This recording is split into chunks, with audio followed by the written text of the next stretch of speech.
25e épisode du journal DeFi et autre chose importante, ça fait déjà 1 an que la série a commencé, je m'en suis rendu compte en préparant la vidéo, le premier épisode est sorti le 4 juillet 2024, mine de rien, le temps passe super vite, et au programme pour aujourd'hui, qu'est-ce que je vais faire comme carabistouille sur le portefeuille? Je vais commencer d'abord par la blockchain Avalanche, je vais récupérer mes stablecoins qui étaient déposés sur XSY, pour ceux qui ont vu le dernier épisode, j'aurais déjà pu avoir la main dessus, mais j'ai pas réfléchi avant de dunstaker mes tokens. J'ai aussi envie de m'exposer un peu moins au protocole Yield Finance, et c'est vrai que la version nuit elle est un peu moche sur le site. Pour ceux qui se demandent pourquoi je veux moins m'exposer au protocole, c'est parce que dans le collatéral du YUSD, il y a quand même une belle exposition au protocole Stream, et j'ai fait des recherches récemment sur le protocole et je suis pas hyper fan de ce que j'ai trouvé. C'est au niveau du collatéral en fait. Stream, ils font comme Yield Finance, ils vont mettre des stablecoins pour les faire travailler sur la DeFi, mais je vous spoil un petit peu la vidéo. Ils sont pas transparents à 100%, il manque des trucs dans le collatéral qui montrent, et surtout il y a un énorme vice dans le collatéral de ce qui est visible sur DBank, mais ça je vous en dis pas plus. Faut quand même que je vous garde des éléments si vous n'avez pas vu la vidéo. En tout cas pour ce qui est de Yield Finance, je vais pas sortir mon exposition à 100% du protocole. En fait je pense que je vais juste couper en deux. Je vais garder la moitié sur Yield Finance pour l'instant, mais je compte pas non plus faire très long feu, et l'autre moitié j'irai la déposer sur Yo Protocol. On en reparlera un petit peu plus loin. On parlera aussi de mes positions sur Hyperliquid, sur Vest. Est-ce que je suis toujours short? Est-ce que je suis toujours à l'aise avec ces positions? Est-ce que j'ai fait des changements aussi depuis la dernière fois? On parlera de tout ça. J'irai une fois de plus réinvestir mes intérêts sur Momentum sur ma pool de liquidité Bitcoin USDC, parce que pour l'instant Bitcoin il reste entre 100 000 et 120 000 dollars, il reste même plutôt proche des 120 000 dollars, donc ça me fait générer un max de fees et c'est plutôt croustillant en attendant. Et pour terminer, j'irai récupérer mes liquidités qui sont sur Hyperion. J'avais une petite position en LP dessus, je me suis dit tiens, je vais déposer des liquidités sur Hyperion histoire de farmer l'airdrop. Bon, je suis arrivé un peu tard, j'ai pas été éligible à l'airdrop, donc j'ai envie de retirer mes liquidités, j'ai aussi envie de retirer mon exposition au token Aptos et de partir sur quelque chose de plus stable, on va dire. C'était très long ce sommaire, n'hésitez pas à me dire en commentaire si je fais bien de faire un sommaire aussi complet ou s'il faudrait que j'essaye de raccourcir un petit peu ça pour les prochains épisodes. En tout cas, XSY, je ne perds pas plus de temps, j'ai juste un petit bouton claim sur lequel cliquer et une transaction à passer pour récupérer mes stablecoins. Alors là, je vais récupérer le stablecoin du protocole, le UTY, je vais avoir besoin aussi de les échanger contre des USDC. Ah mince, j'ai fait un sommaire tellement long, ma ledger s'est mise en veille. Pour échanger mes UTY en USDC, je passe par l'agrégateur de DeFi Lama, tout simplement parce que Jumper il reconnaît pas nativement l'UTY et j'ai la flemme de le rajouter manuellement, alors que c'est que 2-3 clics, hein. Depuis Rabi je peux choper l'adresse du token et le coller sur Jumper facilement, mais j'ai juste la flemme et j'ai le choix pour ce qui est des agrégateurs. Je vais passer par Paraswap, c'est pas un si mauvais agrégateur, je vais aussi baisser le slippage pour éviter tout risque, tout souci. Et pour le coup, l'UTY, il est pas si mal, hein, il tient bien son peg, il est toujours à 1 dollar tout pile. Mais si j'ai décidé de me désexposer au protocole, c'est pas parce que j'ai peur du stablecoin ou quoi que ce soit, c'est juste que je vois qu'il y a aucune croissance en ce moment sur le protocole. Ils partent aussi vers une sorte de vault pour générer des points, donc je suis pas sûr de pouvoir farmer du yield et un petit airdrop bonus en plus.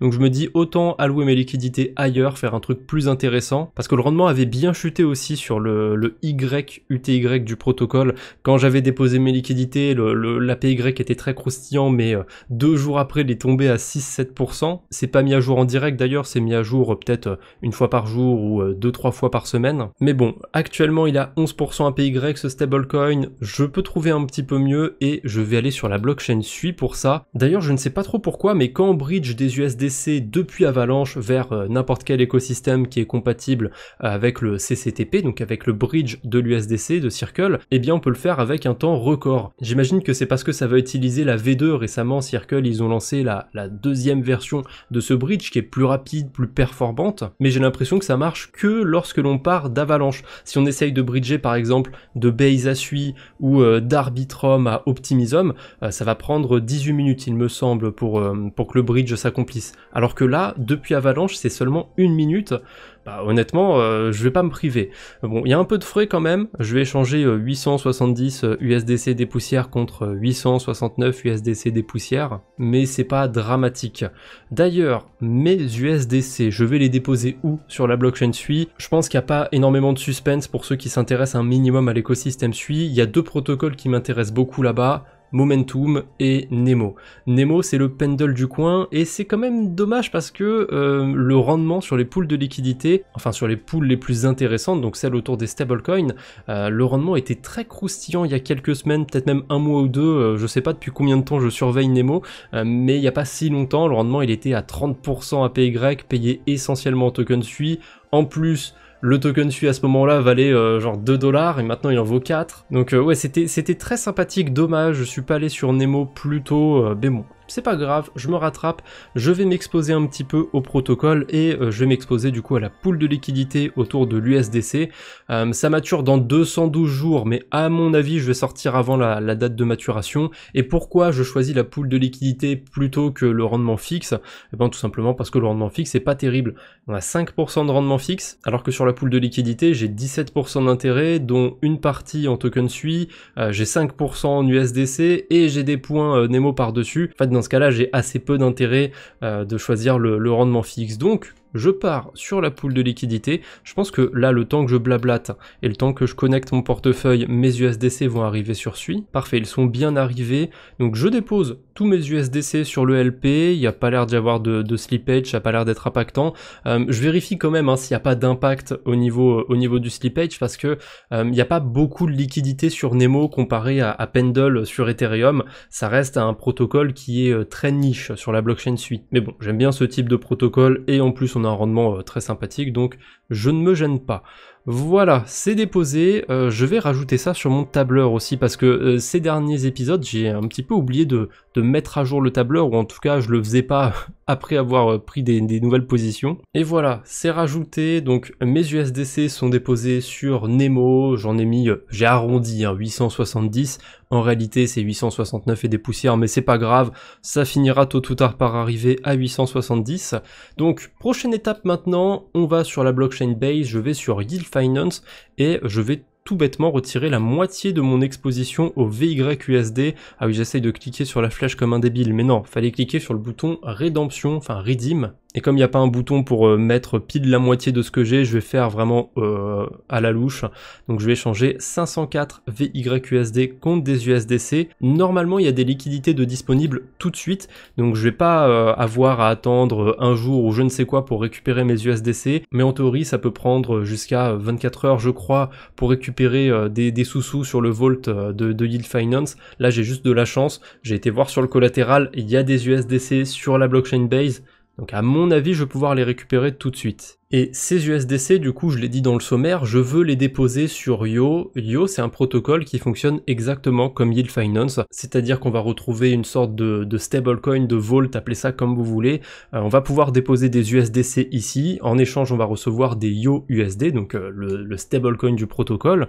Et le collatéral, du coup, Yo, ils vont le faire travailler. Et d'ailleurs, ils détaillent tout ce qu'ils font avec le collatéral, c'est assez transparent. Yield Finance, pour le coup, ils sont très transparents aussi de ce côté-là, donc ils me posent pas problème. Comme je l'ai dit dans le sommaire, encore une fois, c'est Stream qui pose vraiment problème au niveau du collatéral, parce qu'ils essayent d'être transparents, mais en même temps, ils le sont pas vraiment, donc un petit peu curieux de leur part. Alors dans le collatéral quand même de Yo, il y a des trucs plus ou moins dégènes, on peut retrouver des boucles, etc.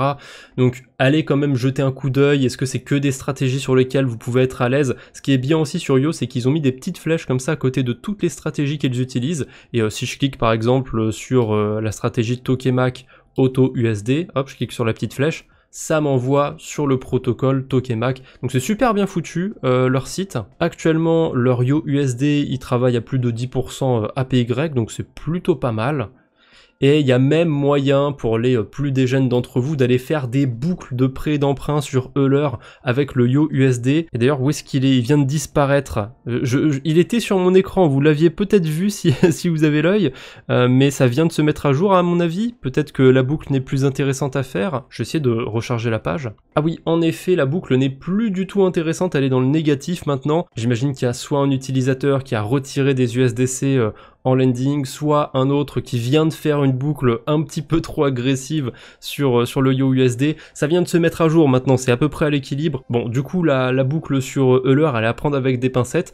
Au moment où je préparais la vidéo, elle avait l'air d'être intéressante, mais là, c'est pas trop le cas.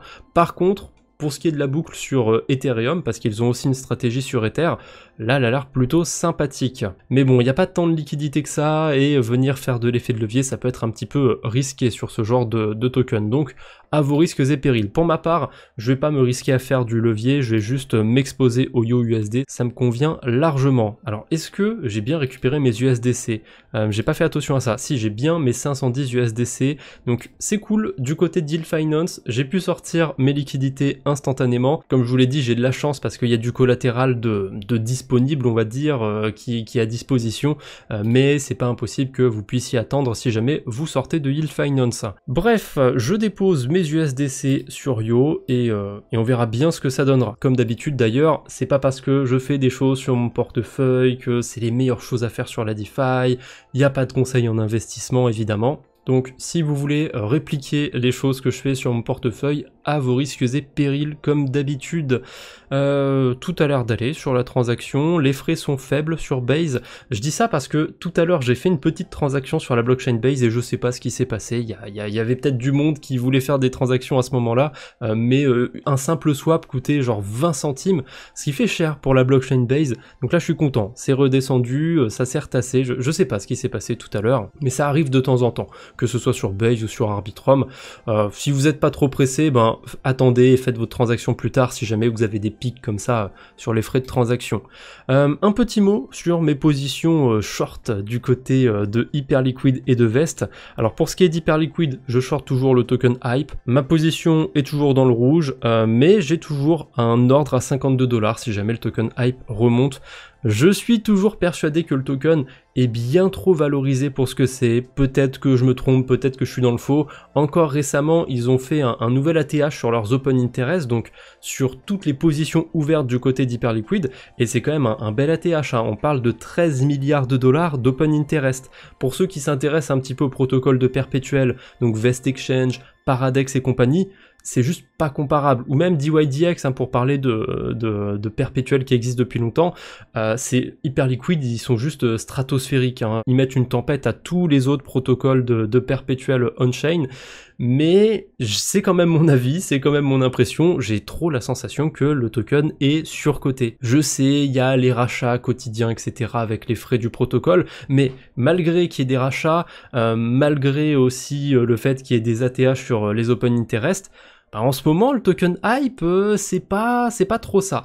Bon, d'un côté, vu la performance qu'il a fait depuis son lancement fin 2024, voilà, hein, y a un moment où ça se tasse un petit peu la performance du token, mais je sais pas pourquoi en ce moment je sens qu'il y a des déçus, il y a plein de gens qui se plaignent que Hype ne performe pas. Faut parfois arrêter de regarder sur du trop court terme, hein. Pour le coup, moi je trouve qu'il performe, hein, sinon ma position elle serait pas dans le rouge. Pour ce qui est de Vest Exchange, ici j'ai tendance à plutôt shorter des meme coins en ce moment, et récemment j'avais un short sur, c'était quel token? Le Launchcoin. Oui, je me rappelle, j'avais vu un post sur Twitter de quelqu'un qui encensait un petit peu ce token, et du coup bah, j'ai pris un short dessus et ça va. Je l'ai fermé en positif. Bon, j'ai pas fait un profit de fou furieux dessus. C'est le côté un petit peu dopamine du portefeuille. C'est pas là que je vais le mettre le plus de liquidité, mais c'est clairement là que je vais faire le plus de bêtises, hein, on est d'accord. En tout cas, pour le moment, j'ai encore deux positions ouvertes, une sur SPX et une sur Pengu. D'ailleurs, tiens, je vais remettre une petite cartouche sur SPX parce que le token est bien monté, il est allé à 2 $ quand même. Donc faudrait peut-être que j'équilibre un petit peu mon prix d'entrée. En prix d'entrée, là, je suis à 1,53 $. Je vais augmenter un petit peu mon short pour équilibrer. Voilà, je suis quasiment à 1,60 $ maintenant en prix d'entrée. Donc ça veut dire que tant que SPX vaut plus d'1,60 $, je suis perdant sur ce short.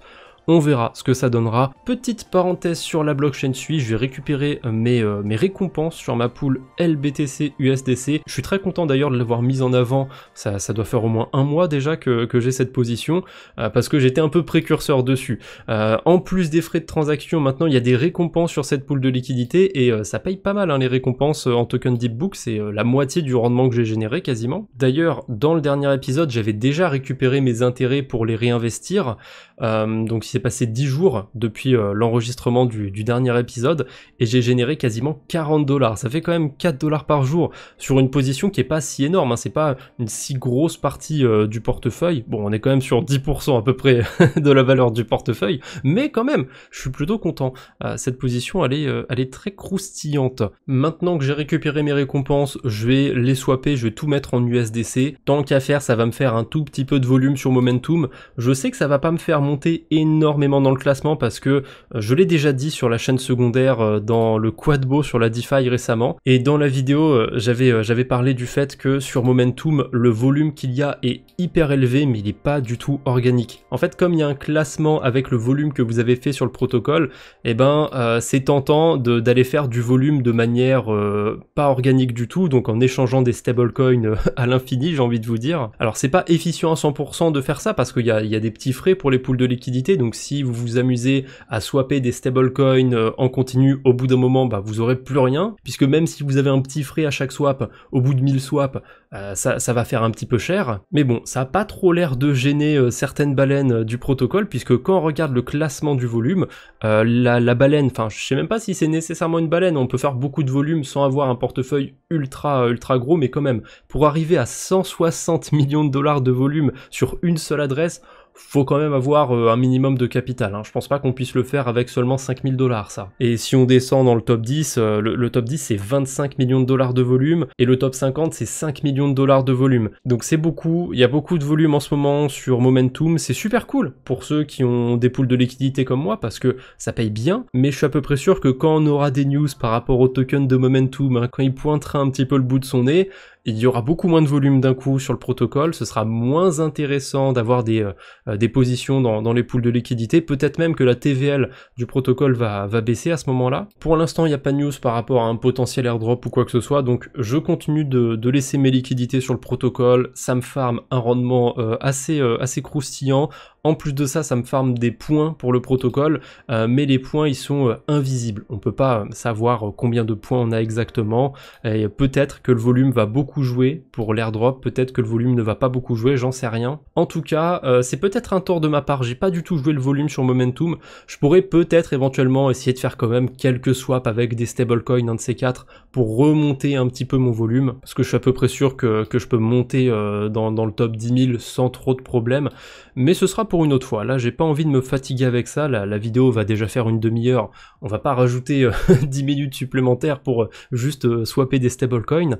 Donc j'enchaîne avec la blockchain Aptos, j'ai un dernier truc à faire pour aujourd'hui, c'est de retirer ma position. D'ailleurs, à l'origine, cette position, j'avais mis que des tokens Aptos dessus, donc en sortant de la stratégie, c'est un peu comme si je vendais les tokens Aptos, en tout cas c'est comme ça que je le considérais. Je me débarrasse enfin de ma position sur Aptos, j'en peux plus de voir le token pas trop performer, là il a réussi à remonter aux 5 $ par miracle, donc je vais liquider ma position. Ça fait un moment que j'ai des tokens Aptos dans le portefeuille et rassurez-vous quand même pour moi, j'ai pas acheté ces tokens, c'est uniquement des tokens que j'ai récupérés en farmant sur la DeFi, et maintenant que j'ai récupéré mes liquidités, je vais échanger ça contre des SUSDE et je vais aller déposer ces stablecoins sur Echelon. Alors je vais pas swapper que mes USDC, j'ai aussi récupéré un peu de tokens Aptos grâce aux frais de transaction, donc je vais échanger 3 Aptos aussi en SUSDE. Et c'est pas tout d'ailleurs, je viens de me rendre compte que j'avais aussi mes tokens Echo. Alors ça, je crois pas en avoir parlé dans les autres épisodes du journal DeFi, en tout cas j'ai un doute,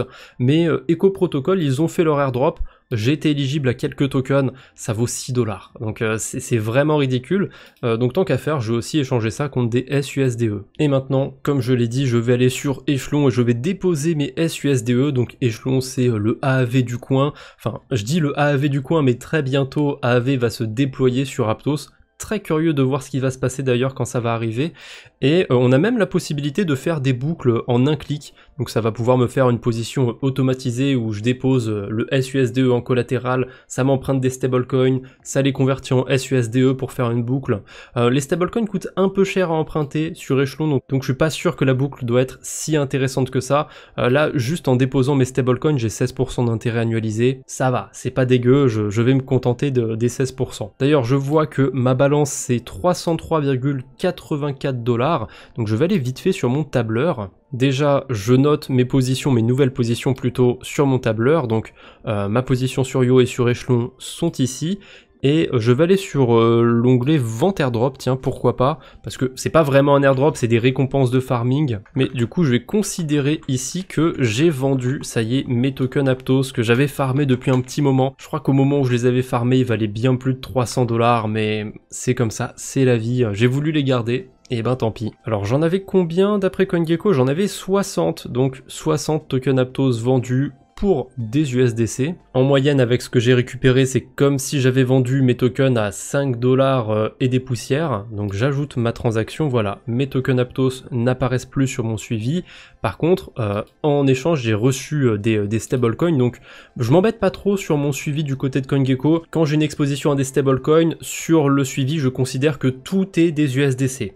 J'ai pas envie de séparer USDC, USDT, USDE, machin truc. Je préfère tout centralisé sur mon suivi, c'est plus simple pour moi. Mais par contre, quand je suis sur mon tableur, si je suis exposé à un autre stablecoin, donc que ce soit de l'USDT, de l'USDE, etc., bah là vous l'avez sous les yeux, je le précise bien. Donc je garde quand même une trace des stablecoins auxquels je suis exposé, mais pour me simplifier la vie quand même du côté de CoinGecko, ben je mets tout sous l'USDC. Ça peut vous donner des idées, hein, si jamais de votre côté vous faites aussi votre suivi de portefeuille. Il n'y a pas de manière universelle de faire les choses, donc je partage, n'hésitez pas à vous en inspirer. Si jamais vous trouvez que c'est pas pertinent, bah ne vous en inspirez pas tout simplement. Et d'ailleurs, tant que je suis sur le portefeuille, je peux noter quand même qu'Ethereum performe bien ces temps-ci.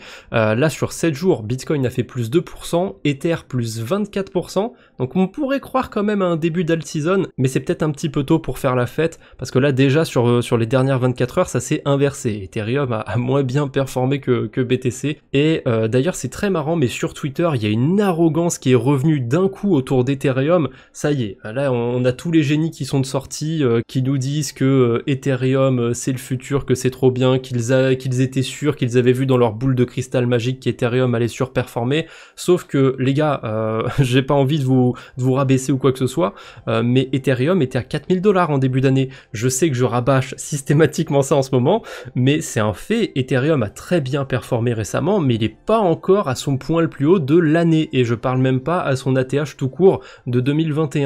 Donc c'est cool, ça performe bien en ce moment Ethereum, mais peut-être un petit peu trop tôt je pense pour faire la fête. Et du coup je me méfie, voir qu'il y a déjà un retour un petit peu de l'arrogance sur Twitter et compagnie. Bon c'est pas étonnant que ce soit sur Twitter, parce que c'est un réseau un petit peu toxique, mais bon ça me fait quand même dire que ce serait pas si bête de prendre des profits en ce moment. Bref, on va se laisser sur ça, merci d'avoir suivi la vidéo jusqu'au bout, on se retrouve bientôt j'espère. Je vous rappelle aussi que tous les mardis soirs, hein, Twitch, n'hésitez pas si vous êtes disponible. Bref, on va se laisser sur ça, j'espère que la vidéo vous a plu, on se retrouve bientôt j'espère, d'ici là portez-vous bien, salut tout le monde.